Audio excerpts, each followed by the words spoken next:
एवं इन युगल स्वरूपों को हृदय में नित्य नवीन रूप से दुलार करने वाले श्री सद्गुरुदेव भगवान के श्री चरणों में दंडवत प्रणाम है। भगवान की कृपा ये समस्त दोषों से मुक्त करने वाली है।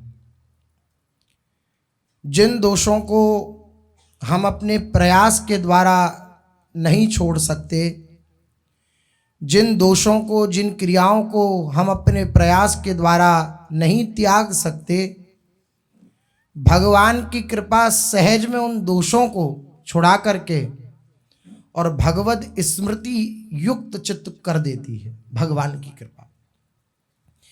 इसलिए जो भक्त जन हैं, जो आश्रित जन हैं, वे किसके आश्रित होते हैं? कृपा के आश्रित होते हैं, भगवान की कृपा के आश्रित होते हैं। क्योंकि भगवान का एक नाम है कृपामय। गोस्वामी तुलसीदास जी महाराज कह रहे हैं कि जाकी रही भावना जैसी, प्रभु मूरत देखी तिन तैसी।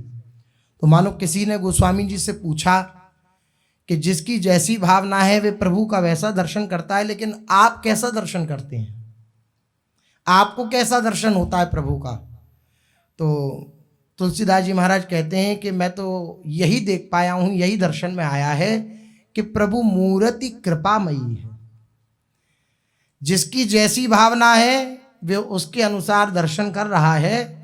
लेकिन अगर मुझसे पूछा जाए कि भगवान कैसे दिखते हैं, तो मैं ये कहूँगा जैसे मिस्री के खिलौने होते हैं, तो जहाँ जिधर से उसे तोड़ो वहाँ मिस्री ही पाती है, जिधर से तोड़ो। घोड़ा होता है मिस्री का, दिवाली आ रही है, उसमें मिस्री के खिलौने लोग सजाते हैं घरों में। तो जहाँ से जिधर से तोड़ो, घोड़े की पूँछ लो, घोड़े का मुख लो, घोड़े की पीठ लो, वो क्या होता है? मिस्री मिस्री होती है। जैसे मिस्री का घोड़ा मिस्री ही होता है, ऐसी प्रभु कृपामय है। जिधर से जिस भी श्रीअंग का आश्रय ले, जैसे कोई नेत्र प्रधान उपासक होते हैं, नेत्रों के दर्शन करते हैं, कोई चरण प्रधान उपासक होते हैं, चरणों का दर्शन करते हैं, कोई, सबकी अपनी अपनी भावनाएं होती हैं। बोले जिधर से आप दर्शन करें उधर से प्रभु कृपामय है, कृपामय है, कृपामय है। ऐसा गोस्वामी जी का अनुभव है। प्रभु मूर्ति कृपामयी है। तो जो कृपा के आश्रित हो जाता है, तो कृपामय प्रभु का वे संपूर्ण वैभव उसके अंतःकरण में प्रकाशित हो जाता है। लेकिन विडंबना की बात यह है कि हम अपने प्रयास के आश्रित रहते हैं, अपने पुरुषार्थ के आश्रित रहते हैं, लेकिन कृपा पे आश्रित नहीं रहते। आप देखिए, भगवत कृपा से किसी दिन खूब सुचारू रूप से दिनचर्या चले तो आपका हृदय कहेगा कि 4 लोगों को बताऊं कि देखो आज ऐसा ऐसा हुआ, ऐसी ऐसी दिनचर्या हुई, और एक भी बार हृदय से ये नहीं निकलेगा कि श्री जी की कृपा से हुई, नहीं निकलेगा। हम अपने अंतःकरण की अगर बात करें तो ऐसी स्थिति है कि अगर कुछ ऐसा हो जाए जो स्वीकार्य नहीं है, उसमें तो हम ये कह देते हैं कि अरे भगवान की कृपा से, भगवान की इच्छा से हो गया। लेकिन भगवत भजन हो, भगवत संबंधी भगवत चिंतन हो, उसमें हम ये नहीं कह पाते कि भगवान की कृपा से हुआ। हम अपने पुरुषार्थ के आश्रित रहते हैं, अपनी क्रिया के आश्रित रहते हैं, लेकिन कृपा के आश्रित नहीं हो पाते। इतना करेंगे तभी हमें ये अनुभूति हुई, जब हमने इतना किया, इतना हमने साधन किया, तब उसके फलस्वरूप हमें ये अनुभूति हुई। लेकिन एक भी बार उस समय हमारे मुख से ये नहीं निकलता कि भगवान की कृपा से ये संभव हुआ। और कृपा का अनुभव केवल और केवल उसे होता है जो कृपा के आश्रित हो जाता है। सब चाहते हैं भगवान की कृपा मिले, सब चाहते हैं हम भगवान की कृपा में लबालब डूब जाएं, लेकिन अनुभव किसे आता है कृपा का? जो कृपा के आश्रित हो जाता है, उसे ही कृपा का अनुभव होता है। तुम रही कृपा तुम ही रघुनंदन, आपकी कृपा ही आप हो। अर्थात कृपा का आश्रय सीधे भगवान का आश्रय, कृपा पर भरोसा, सीधे भगवान पर भरोसा। लेकिन यही अहंकार की चाल है, वह अहंकार प्रभु की कृपा को नहीं देखता, वह अपने प्रयास को देखता है। वह अहंकार प्रभु की कृपा का दर्शन न करके अपने पुरुषार्थ का दर्शन करता है। यही बात कृपा का दर्शन करने में बाधक हो रही है। हमारे जीवन में जो कुछ भी हो रहा है, जो स्थिति आ रही है, जो परिस्थिति आ रही है, उस सब में प्रभु का कृपा में मंगल विधान है, प्रभु की कृपा है। ये दर्शन करना बहुत बड़ी कला है। आप खूब भगवान नाम रटन करें और उसका फल यह माने कि ये भगवान की कृपा से भगवान नाम रटन हुआ, तो आप आनंदित रहेंगे।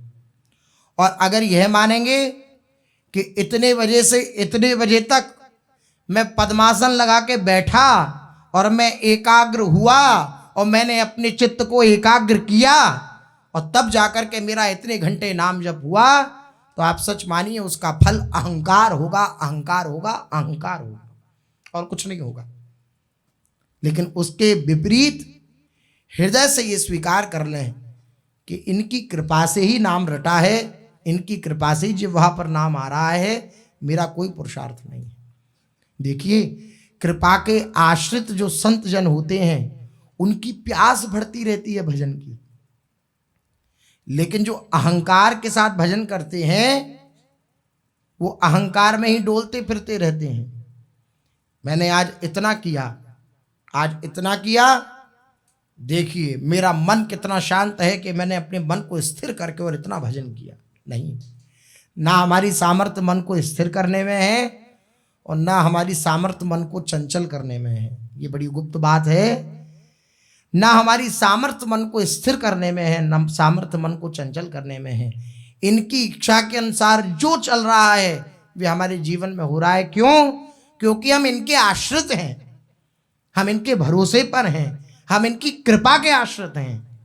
ये जब चाहें तब 10 मिनट अगर भजन करा सकते हैं तो ये 10 साल भी करा सकते हैं। सच मानिए, अगर 10 मिनट आपका एकदम एकाग्रचित होकर के भजन हो रहा है तो इनकी कृपा के आश्रित रहिए, 10 साल भी आपके चित्त को एकाग्र कर सकते हैं। और अगर उस 10 मिनट में आपने ये माना कि मैंने एकाग्रचित होकर के भजन किया तो फिर समय अवधि बढ़ नहीं पाएगी। सच मानिए, इनकी कृपा से, इनकी दया से, इनकी करुणा से ही कोई माया पर विजय प्राप्त कर सकता है। इनकी कृपा से ही कोई नाम का रटन कर सकता है। इनकी कृपा ना हो तो नाम का मुख पर, जिह्वा पर, मन पर बिल्कुल स्फुरना ही ना हो।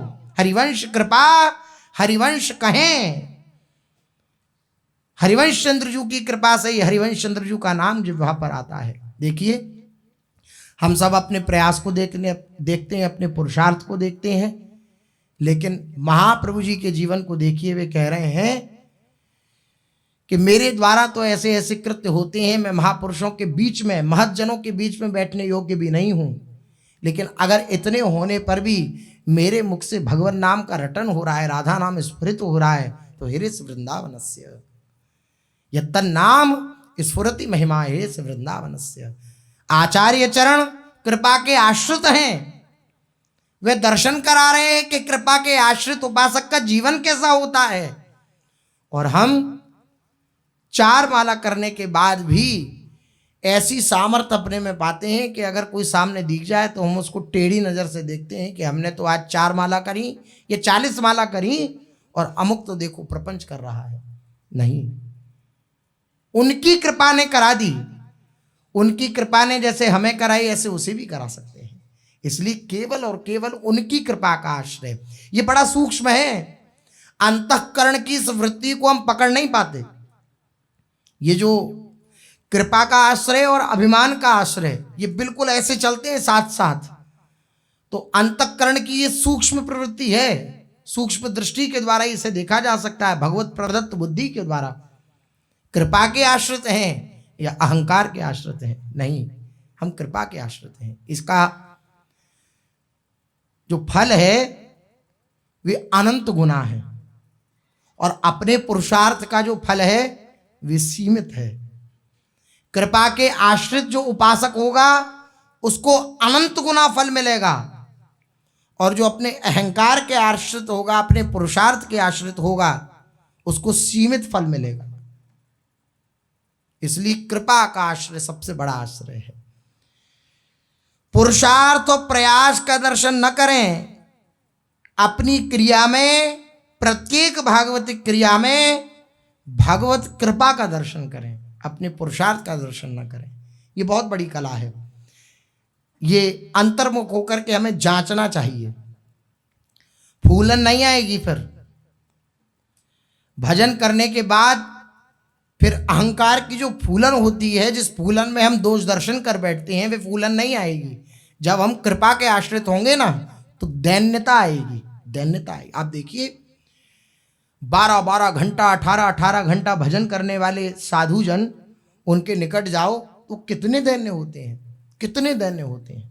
पूज्य सद्गुरुदेव भगवान दर्शन करिए, अब जब डलता है तो आप देखें कितनी दैन्यता पूज्य सद्गुरुदेव भगवान में। अनवरत अखंड चिंतन भगवान नाम का, अखंड चिंतन प्रभु का, तो उसका परिणाम क्या है? दैन्यता।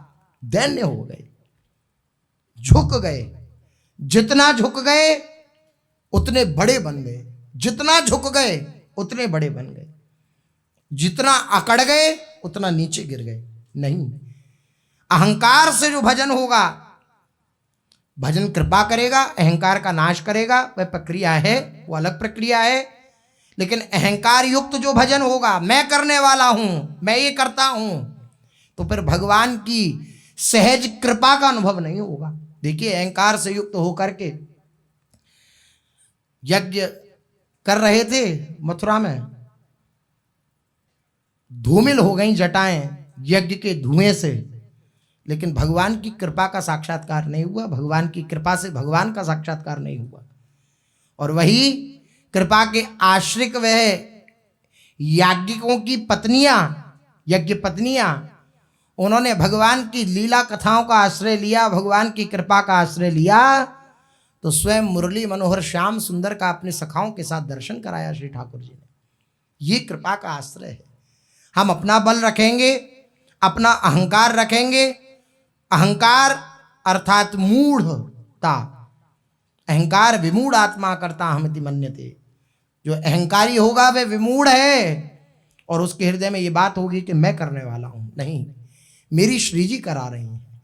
मेरे मुख पर राधा राधा हो रहा है तो श्री जी करा रही हैं। मेरे को धामवास मिला है तो श्री जी की कृपा से मिला है। मैं वृंदावन के दिव्य रसिकों की शरण में हूं तो ये श्री जी की कृपा है, और किसी की कृपा नहीं है। जो कृपा के आश्रित होता है, इस प्रकार से कृपा का चिंतन करता रहता है, तो उसे नवीन नवीन अनुभव होने लगता है।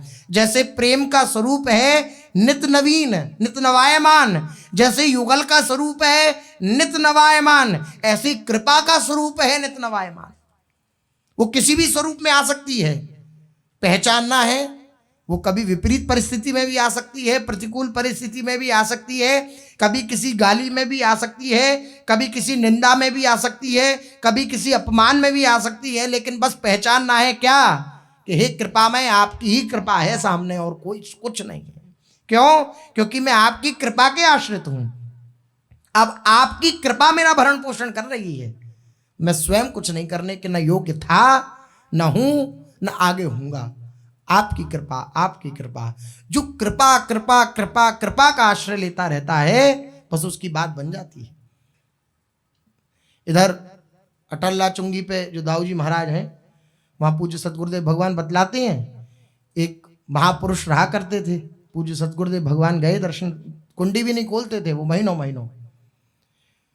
कृपा करके खुली कुंडी, अंदर गए पूज्य सतगुरुदेव भगवान, भगवत चर्चा कुछ, कृपा शब्द आया, बस कृपा शब्द आते ही बस गर्दन झुक गई, नेत्रों से अश्रु प्रभा। कृपा कृपा कृपा, ये हुआ कृपा का रसास्वादन। अभी कृपा का रसास्वादन कहां होता है?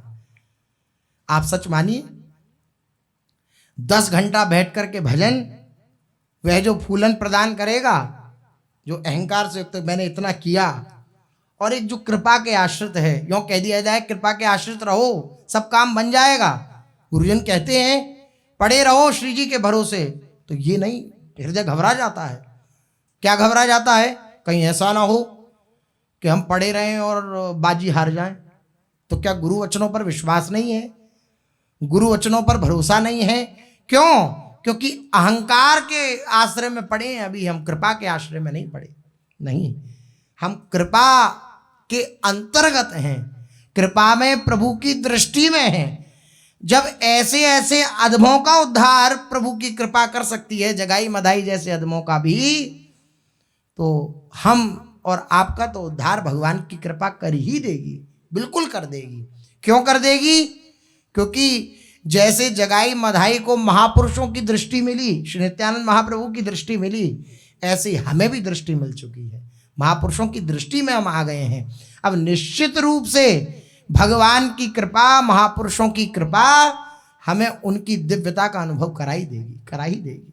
जो कृपा के आश्रित है उसे कृपा का अनुभव होता है। ये सूत्र है, ये सूत्र अपने हृदय में धारण करना चाहिए। हम कृपा को कैसे प्राप्त करें, हमें कैसे अनुभव में आए कि हम पर बहुत कृपा है, तो कृपा के आश्रित हो जाएं तो कृपा का अनुभव हो जाएगा।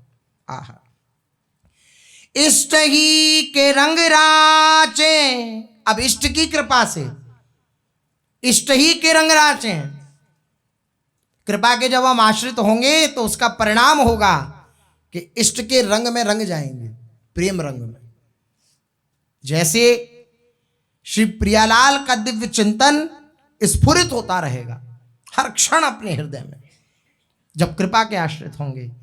इष्ट ही के रंग राचे, इष्ट ही की कृपा जाचे, इष्ट बिना और नहीं जाके ही वासना।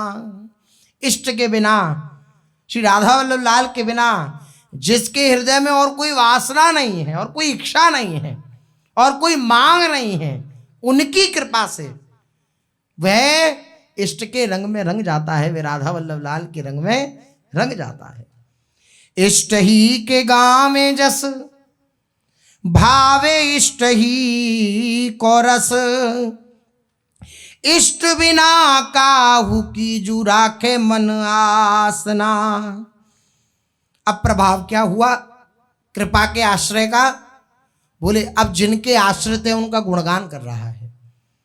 इष्ट ही को गावे जस, हम जिनके आश्रित हैं उनका गुणगान करना ये हमारा जीवन होना चाहिए, तब माना जाएगा कि आश्रय है।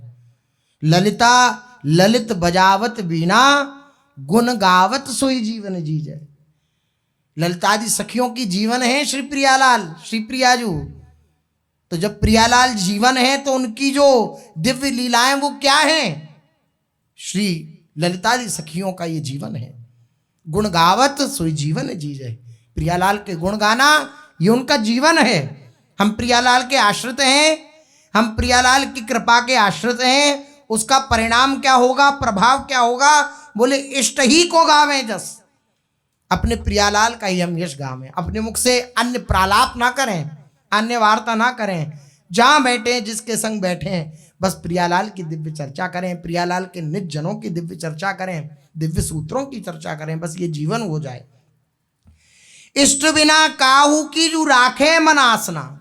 जब हम कृपा के आश्रित हो गए, जब हमने कृपा पर भरोसा कर लिया, तो अब हमें किसी पर भरोसा नहीं करना है, किसी की और किसी की हमें आस नहीं रखनी है कि वह अमुक हमारा सहयोग करेगा, अमुक हमारी परिस्थिति में हमारी बात बनाएगा। नहीं, हम जिनके आश्रित हैं केवल उनकी ही आशा वे जिस प्रकार से रखें, जैसे रखें, वो हमें स्वीकार्य हो। जो सदा अपने इष्ट का ही यशोगान करता है, जिसने अपने इष्ट का ही रस प्रिय हो और जो अपने इष्ट के अतिरिक्त किसी और की मन से आशा न लगाए, वही कृपा के आश्रित है, वही प्रियालाल के आश्रित है। इष्ट ही ते पावे मान, अब उसे किसी से मान भी नहीं चाहिए। उसके हृदय में एक, जब किसी से कोई आशा नहीं तो मान की भी आशा नहीं। हमारा कोई सम्मान करे, हमें कोई कहे कि बहुत बड़े रसिक हो, बहुत बड़े महात्मा हो, ऐसी आशा उस कृपाश्रित के उपासक के हृदय में नहीं रह जाती है।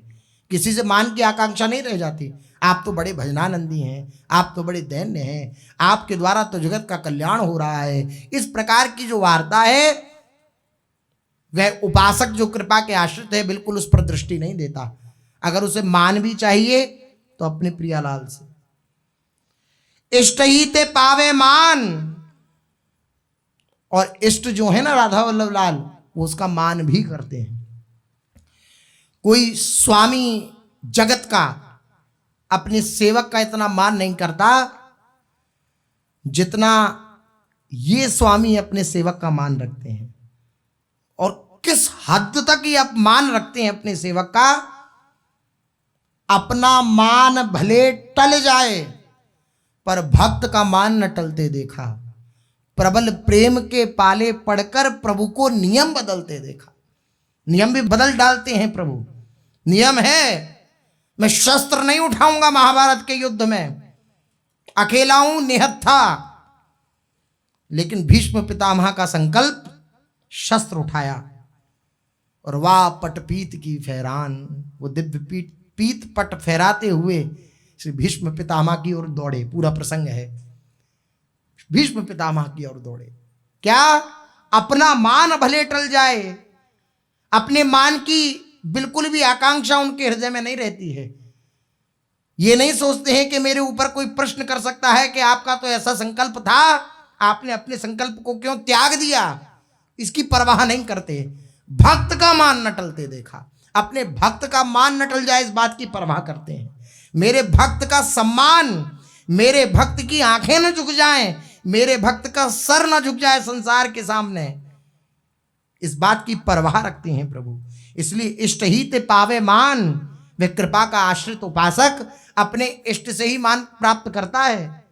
और सच मानिए, पूर्व में भाई जी के वचनों में अपने लोगों ने श्रवण किया था कि प्रत्येक परिस्थिति में, प्रत्येक स्थिति में, प्रत्येक प्रतिकूल परिस्थिति में भी उपहार स्वरूप देखता है उपासक। उस परिस्थिति को सम्मान पूर्वक उस परिस्थिति को देखता है। तो ऐसा हो ही नहीं सकता कि इष्ट के द्वारा अगर भेजी हुई प्रतिकूल परिस्थिति वो ये कहे अपमान भेज दिया। नहीं नहीं, उनके द्वारा किया हुआ अपमान भी सम्मान है। श्री भाई जी महाराज के वचन, अपने इष्ट के द्वारा किया हुआ अपमान भी सम्मान है, सम्मान है।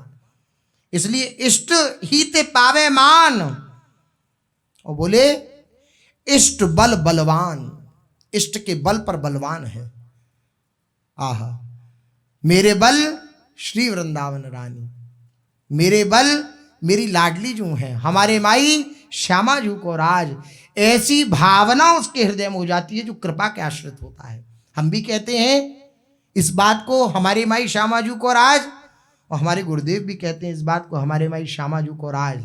लेकिन हमारे कहने में और उनके कहने में यही अंतर है, उनका जीवन पूर्ण रूपेण कृपा के आश्रित है, कृपा स्वरूप प्रभु के आश्रित है, और हम अभी कहीं ना कहीं संसार के आश्रित, अहंकार के आश्रित हैं। इसलिए इसका जो रसास्वादन है, इसका जो आस्वादन है, वे हम नहीं ले पाते हैं। मेरे बल श्री वृंदावन, अरे इतना बड़ा बल, छोटा सा अगर कहीं का प्रत्याशी भी एक बार हाथ मिला करके कह दे कि भाई चिंता नहीं करना, कोई भी समस्या हो तो हमें बताना, और ये वह कह रहा है जो अभी किसी पद पर नहीं है, केवल प्रत्याशी है, अगर वह भी हाथ में ला करके कह दे कि किसी बात की चिंता नहीं करना, तो फूलन हो जाती है। हम उसके के साथ फोटो खिंचवाते हो, अपने घर पे टांग देते कि अमुक के साथ हमारा संबंध है, अमुक को हम जानते हैं।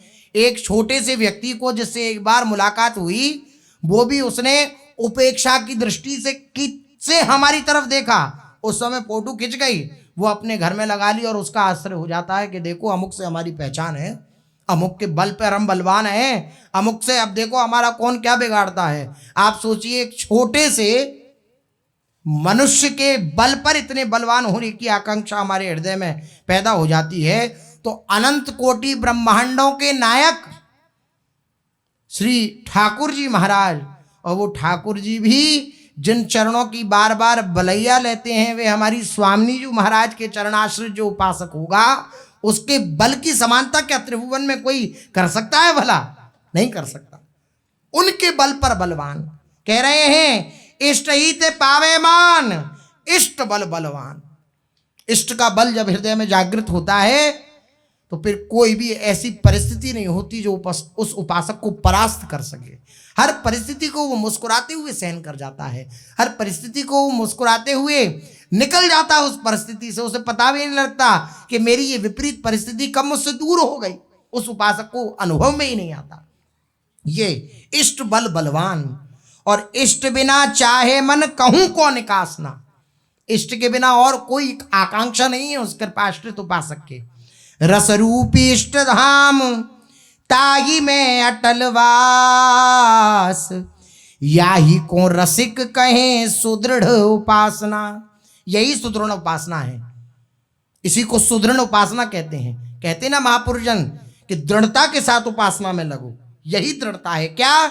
इष्ट के रंग में रंगना, इष्ट की कृपा को ही हमेशा प्राप्त करने की आकांक्षा रखना, उनकी कृपा में ही जीना, इष्ट के बिना और किसी बात की हृदय में वासना ना होना, इष्ट का ही यश गाना, इष्ट के ही रस में अपने मन को सिक्त करना, इष्ट के बिना और किसी की आस अपने हृदय में ना हो, इष्ट ही से मान पावे, इष्ट के बल पर ही बलवान हो, और इष्ट के बिना और कोई अपने हृदय में आकांक्षा ना हो। रस रूपी इष्ट धाम, ये जो रस रूपी वृंदावन है, ये रस समुद्र वृंदावन है, बहुत प्रेम सागर, जहां ये प्रेम सागर वृंदावन है। इस रस रूपी इष्ट धाम में ताही में अटल वास, इसमें अटल वास हो जाए, अखंड वास हो जाए, अखंड आश्रय हो जाए। आश्रय भी वास के समान ही है। अगर हम दृढ़ता से आश्रय लेते हैं हृदय से, तो जो फल अखंड वासी को प्राप्त होता है वही फल दृढ़ आश्रित, वृंदावन का जो दृढ़ आश्रित है उसको प्राप्त होता है। तो रस रूपी इष्ट धाम ताही में अटल वास, याही को रसिक कहें सुदृढ़ उपासना। यही सुदृढ़ उपासना है। वृंदावन में वास हो रहा है, उनकी कृपा के आश्रित हैं, उनके बल पर बलवान हैं, उनके नाम रूप लीला का गान कर रहे हैं, बस यही जीवन बन जाए। इस प्रकार से जो कृपा के आश्रित होता है उसको निश्चित रूप से प्रियालाल की कृपा का अनुभव होता है, प्रतिक्षण अनुभव होता है। ऐसा नहीं एक दो बार अनुभव हो, प्रतिक्षण से भगवत कृपा का अनुभव, श्री जी की कृपा का अनुभव होता रहता है। चलते हैं, श्री चैतन्य महाप्रभु जी का चरित्र अपने लोग कथन श्रवण कर रहे हैं, जिसमें अपने लोगों ने श्रवण किया कि महापुरुषों की कृपा से कैसा भी कोई नीच हो, कैसा भी कोई पाप कर्मी हो, लेकिन महापुरुषों की जिसके प्रति दृष्टि हो जाती है उसको प्रभु अंगीकार कर लेते हैं।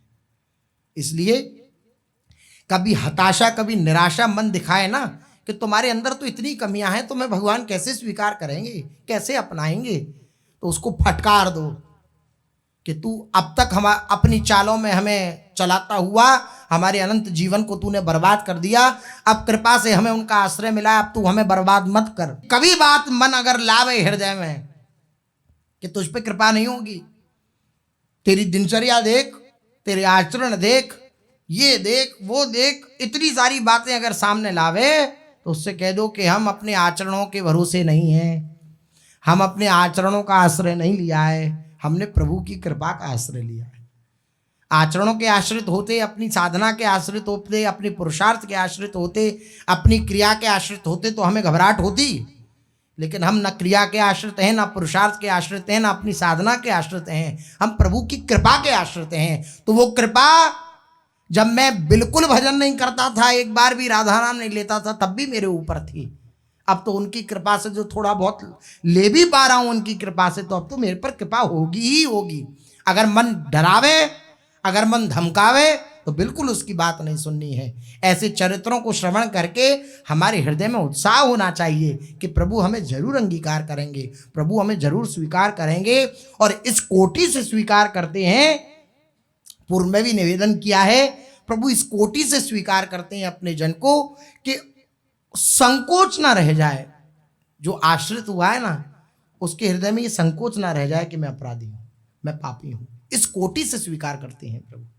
संकोच होगा, जगाई मधाई के प्रसंग में आप सुनेंगे, इन्हें संकोच होगा, बहुत हताशा होगी, बहुत निराशा होगी, मैं इस योग्य कहाँ। और उस संकोच को कैसे दूर करते हैं महाप्रभु चैतन्य देव जी, आप लोग श्रवण करें। आप लोगों ने श्रवण किया,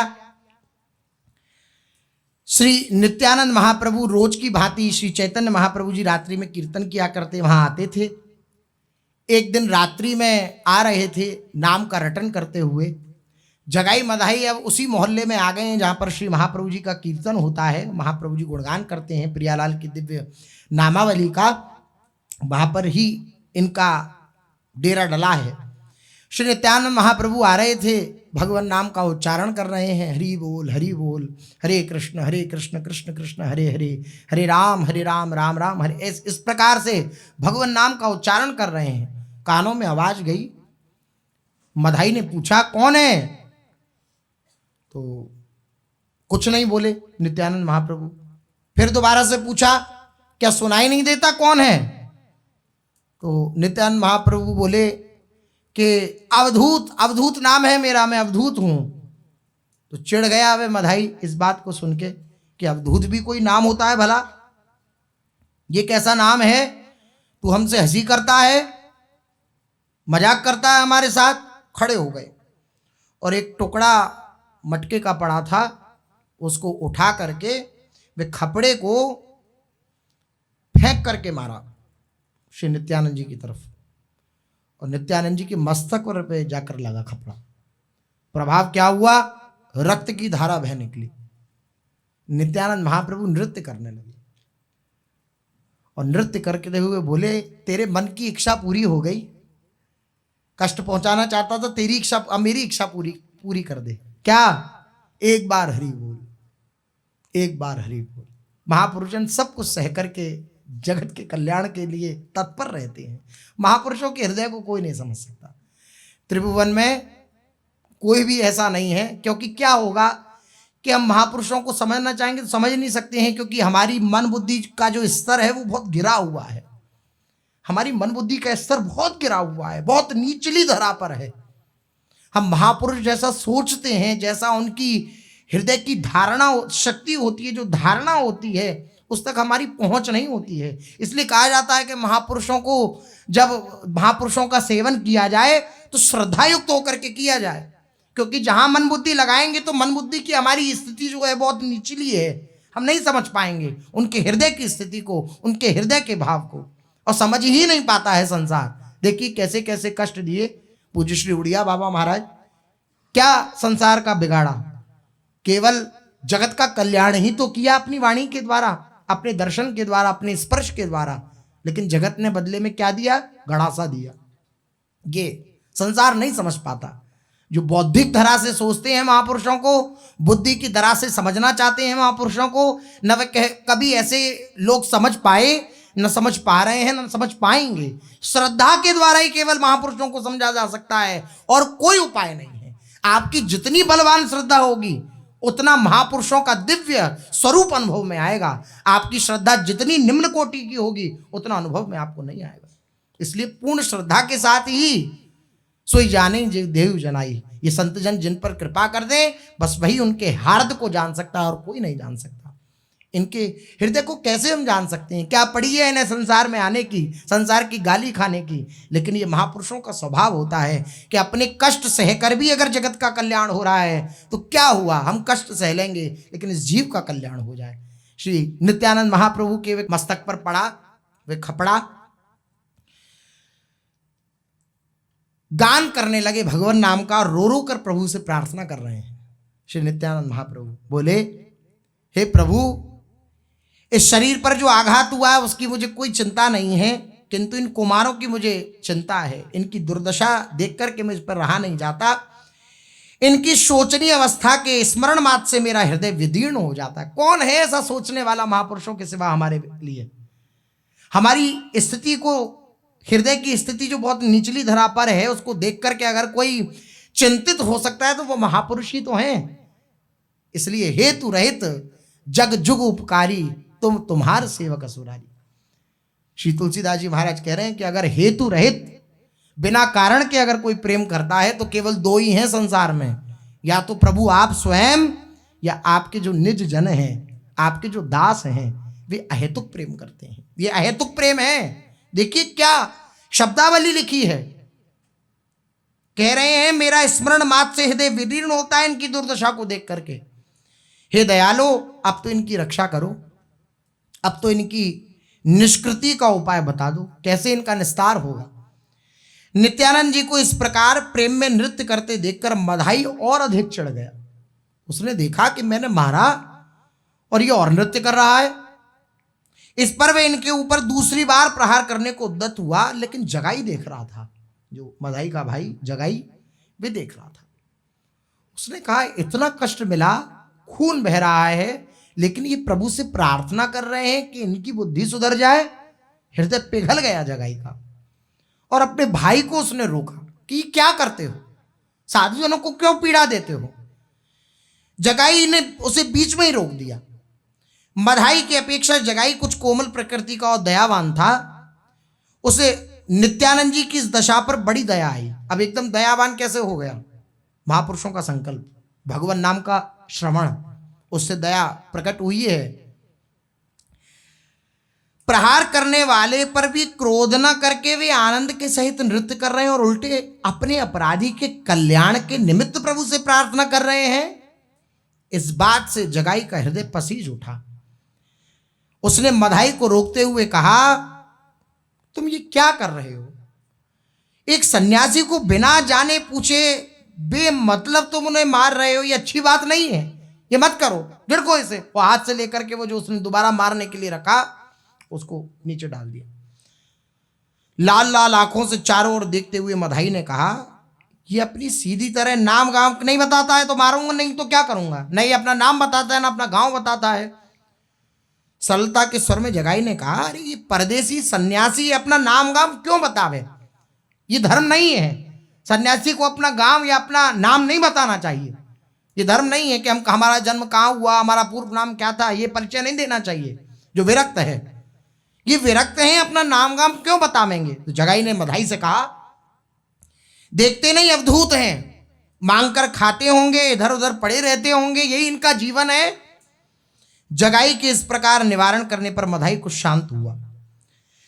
उसने दूसरी बार नित्यानंद जी पर प्रहार नहीं किया। नित्यानंद जी आनंद में उन्मत्त हुए नृत्य कर रहे थे। वे देख रहे थे कि परिवर्तन हो रहा है, तो और उत्साह। महापुरुषों की कथन अनुसार अगर हम अपना जीवन बनाते चले जाएं तो महापुरुषों के और उत्साह बढ़ता है, किसको और निकट पहुंचाया जाए श्री जी के। आज्ञा का पालन अगर हम अक्षरशः करते रहे महापुरुषों की, तो महापुरुषों के हृदय में और उत्साह बढ़ता है कि हम इसे और क्या आज्ञा दें। अगर हम पहली आज्ञा में एकदम शिथिलता प्रमाद ले आएंगे तो महापुरुष जन फिर संकुचित हो जाते हैं। आनंदित होकर के नृत्य कर रहे हैं नित्यानंद महाप्रभु की, परिवर्तन हो रहा है। माथे से रक्त का पनाला बह रहा है, लेकिन नित्यानंद महाप्रभु नृत्य कर रहे हैं। वहां की संपूर्ण पृथ्वी रक्त से भीग गई।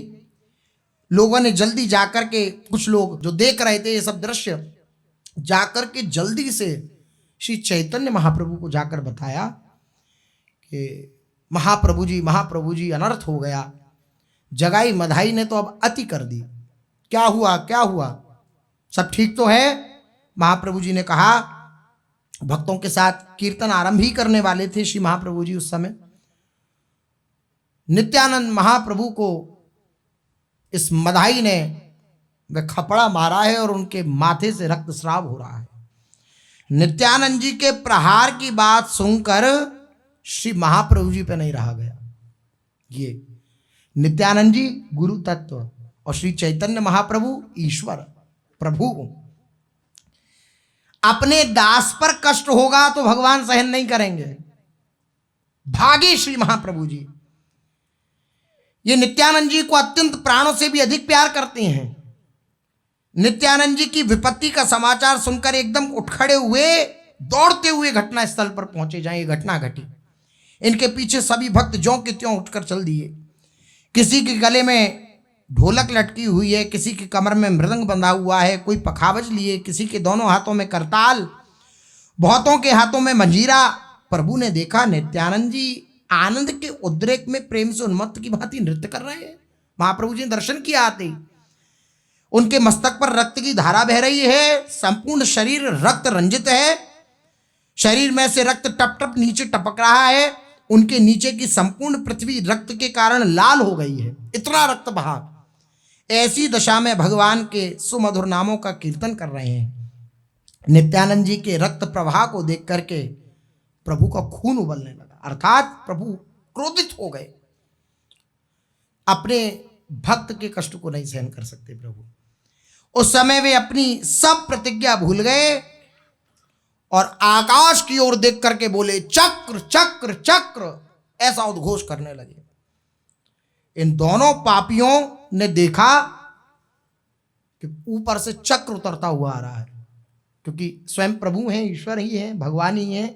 श्री चैतन्य महाप्रभु अपने चक्र का स्मरण किया, चक्र उतरता हुआ, मानो इन दोनों पापियों के संहार के निमित्त वे सुदर्शन चक्र का आह्वान कर रहे हैं। प्रभु को इस प्रकार क्रोधाविष्ट देखकर नित्यानंद जी तुरंत चरणों में गिर पड़े श्री महाप्रभु जी के। देखिए, अगर गुरु के प्रति भी अपराध बन जाए और इष्ट नाराज हो जाए तो केवल गुरुदेव ही ऐसे हैं कि इष्ट के रोष से बचा सकें, क्रोध से बचा सकें, और कोई नहीं है त्रिभुवन में।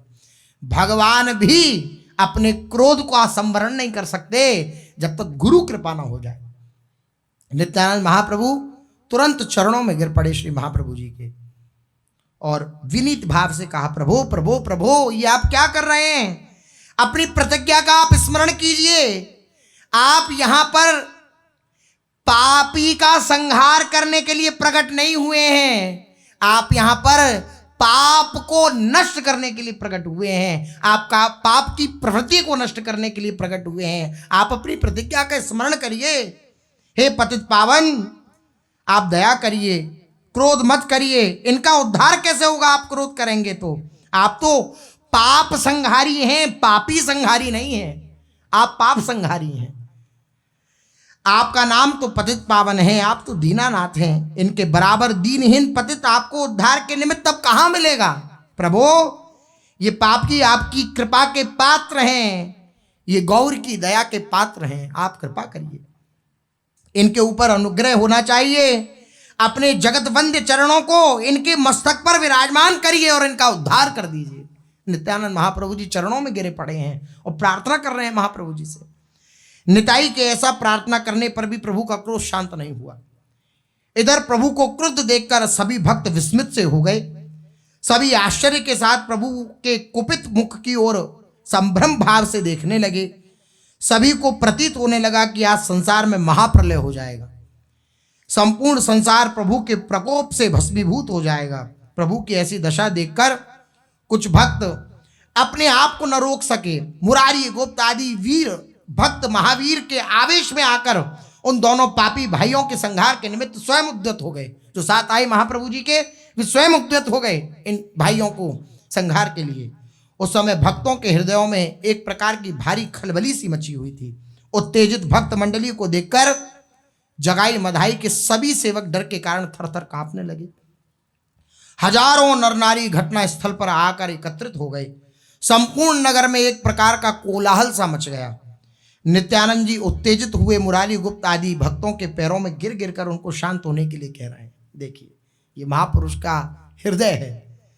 बार बार गिर गिर कर चरणों में और प्रार्थना कर रहे हैं कि आप लोग शांत रहिए। महाप्रभु जी से भी वे बार बार शांत होने की प्रार्थना कर रहे हैं। वे दोनों भाई बड़े डरे हुए चुपचाप खड़े हैं, एकदम कुछ नहीं बोल रहे, चुपचाप खड़े हैं दैन्य भाव से। उन्हें कुछ सूझता ही नहीं था कि अब क्या करना चाहिए। इतने में ही उन्हें ऐसा प्रतीत होने लगा कि आकाश में से सुदर्शन चक्र उनके संहार के निमित्त उतर रहा है, ऐसा दिखने लगा। सुदर्शन चक्र के दर्शन से बहुत ही अधिक भयभीत हुए और डर के कारण थरथर कांपने लगे। नित्यानंद जी इनकी मनोगत अवस्था को समझकर चक्र से आकाश में ही रुक जाने की प्रार्थना करी। नित्यानंद जी ने कहा, हे चक्र, आप वहीं पर रुकिए। रुक गया चक्र। दीन भाव से महाप्रभु जी के चरणों में आए और पुनः प्रार्थना करी श्री महाप्रभु जी के चरणों में, हे प्रभु, यदि आप इस युग में पापियों को दंड देंगे तो फिर पापियों का उद्धार कहां होगा? आप बताइए। अगर आप ही दंड देंगे और जिनके उद्धार के लिए आप आए हैं, फिर उनका उद्धार कैसे होगा? यह तो संहार ही हुआ, उद्धार कहां हुआ? हरिदास जी को आपने आश्वासन दिया था कि हम पतितों का संहार न करके उद्धार करेंगे। सामने खड़े हुए इन दोनों पतित पातकियों का उद्धार करके आप अपने पतित पावन नाम को सार्थक क्यों नहीं करते हैं? फिर दंड ही देना है। अब कैसे भी शांत किया जाए? श्री महाप्रभु जी को तो उपाय सूझा। श्री नित्यानंद महाप्रभु बोले, अगर आपको दंड ही देना है तो मधाई को ही दीजिए केवल, क्योंकि जगाई ने तो मुझे बचाया है। आप मधाई को दीजिए केवल दंड। जगाई तो आपका कोई अपराध किया ही नहीं उसने, ना मेरा कोई अपराध किया है। इसने तो उल्टे मधाई को प्रहार करने से निवारण किया है, अर्थात मुझे बचाया है। दूसरी बार प्रहार करने से जगाई ने ही मधाई को रोका है। प्रभु, जगाई तो मेरी रक्षा करने वाला है, वह तो सर्वथा निर्दोष है। जगाई ने श्रीपाद की रक्षा करी, उन्हें मधाई के द्वितीय प्रहार से बचाया। इतनी बात जैसे ही सुनी श्री चैतन्य महाप्रभु जी ने, प्रसन्नता का ठिकाना नहीं रहा। प्रसन्न हो गए श्री महाप्रभु जी और जाकर के जोर से कस करके जाकर के जगाई को हृदय से लगा लिया श्री महाप्रभु जी ने। प्रेमावतार श्री महाप्रभु जी प्रेम स्वरूप हैं।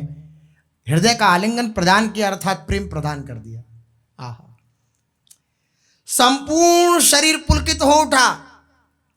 प्रेम के कारण जगाई को प्रभु ने गले से लगा लिया और वे गदगद गंध से कहने लगे कि तुमने मेरे नित्यानंद को बचाया, तुमने मेरे नित्यानंद की रक्षा करी, तुम मेरे नित्यानंद के रक्षक हो, तुमसे बढ़कर मेरा प्यारा कोई और नहीं हो सकता। श्री महाप्रभु जी बोले, आओ आओ, मेरे गले लगकर मेरे अनुतप्त हृदय को शीतलता प्रदान करो। महाप्रभु का प्रेमालिंगन पाते ही जगाई जो था वह मूर्छित हो गया, क्योंकि प्रेम स्वरूप श्री महाप्रभु जी जैसे ही आलिंगन प्राप्त किया तुरंत मूर्छित हो गया। अचेत होकर प्रभु के चरणों में लौटने लगा। आज उस भाग्यवान का जन्म सफल हो गया, उसके सभी पाप क्षय हो गए। उसके हृदय में पाप पुंजों का समूह जमे हुए हिम के समान प्रेम रूपी अग्नि की आंच पाने से पिघल पिघल कर आंखों के द्वार से बहने लगा। जैसे हिम, जैसे बर्फ अग्नि का ताप प्राप्त करके पिघलती है, ऐसी जगाई का जो पाप समूह था वे हिम श्री महाप्रभु जी के प्रेमालिंगन से एकदम तप्त होकर के वो पिघलने लगा। कैसे? आंखों के रास्ते से अश्रु प्रवाह होने लगा। प्रभु के चरणों में पड़ा हुआ जगाई जोरों के साथ फूट फूट कर रो रहा है।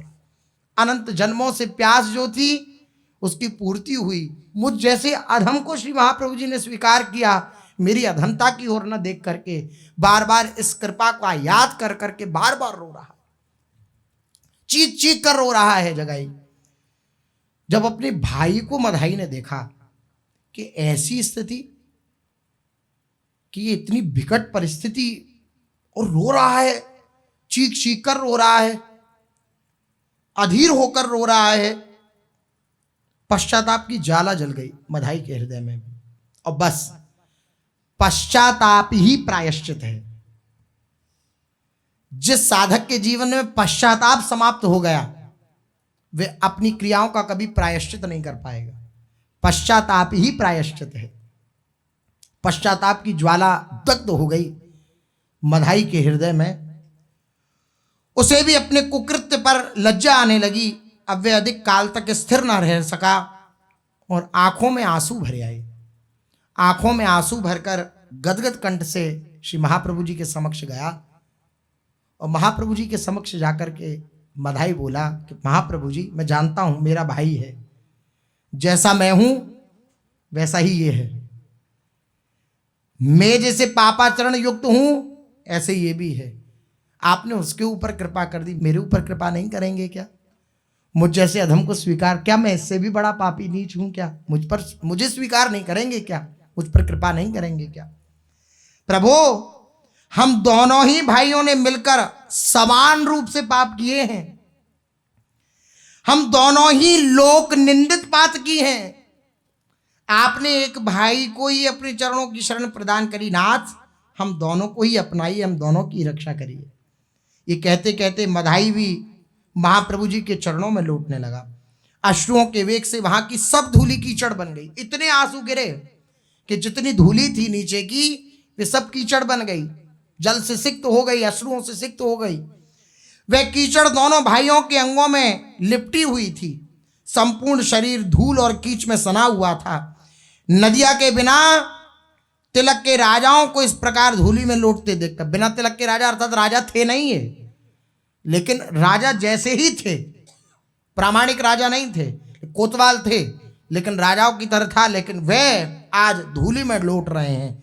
ये देख करके जितने भी नर नारी थे वे सब अवाक रह गए कि जिनके भय से पूरी नदियां कांपता था, आज धूलि में लौट रहे हैं। ऐसी विचित्र इनकी स्थिति है कि अश्रु प्रवाह हो रहा है, बार बार क्षमा याचना कर रहे हैं, धूलि में लौट रहे हैं।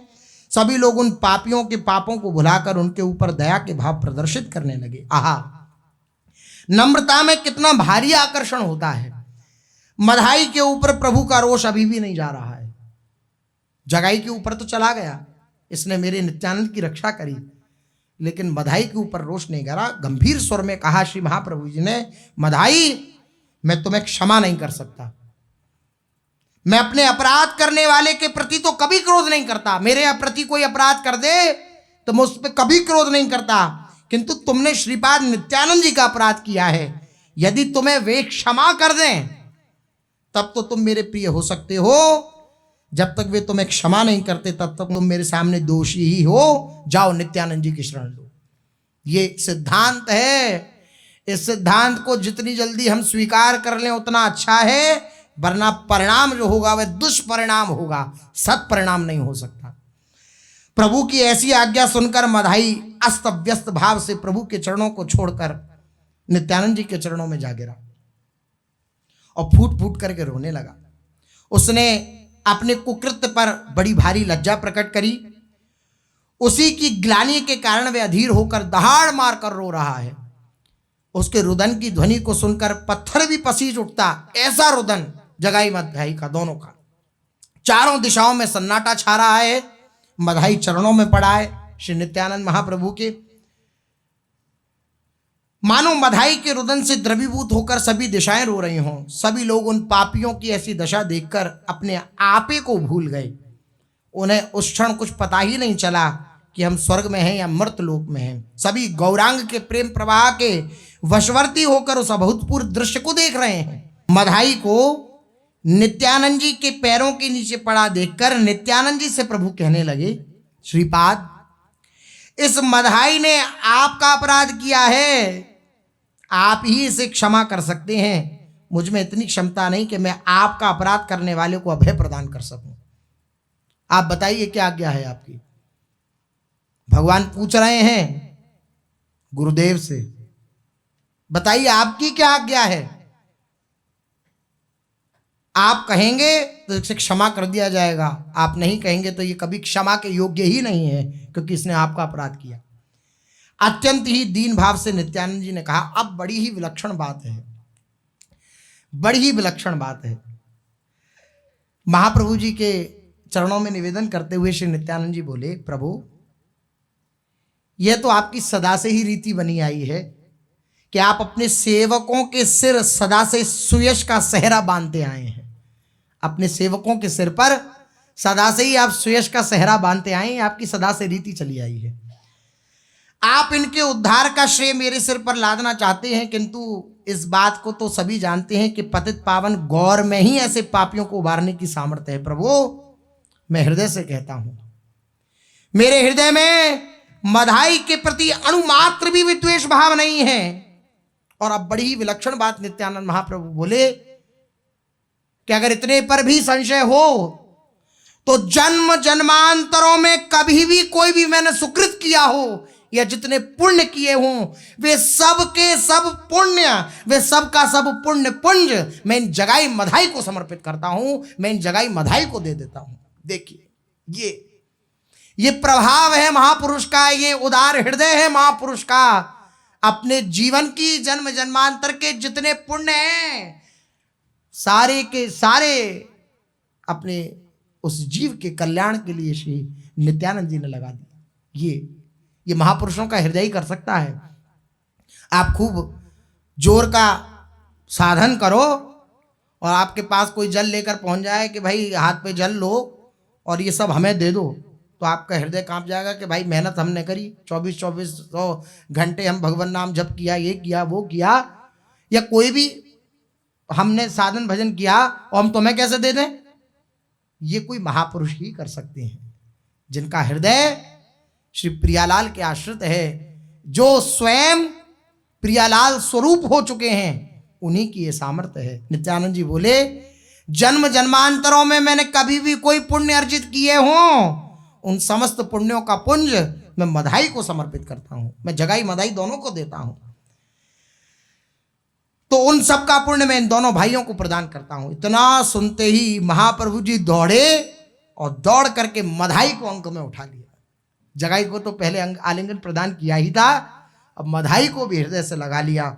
जोरों से उसका आलिंगन करते हुए कहने लगे, मधाई अब तुम मेरे अत्यंत प्रिय बन गए हो, श्रीपाद ने तुम्हें क्षमा कर दिया, तुम मेरे अत्यंत प्रिय बन गए हो, जाओ तुम्हें क्षमा किया, जाओ तुम्हें क्षमा किया।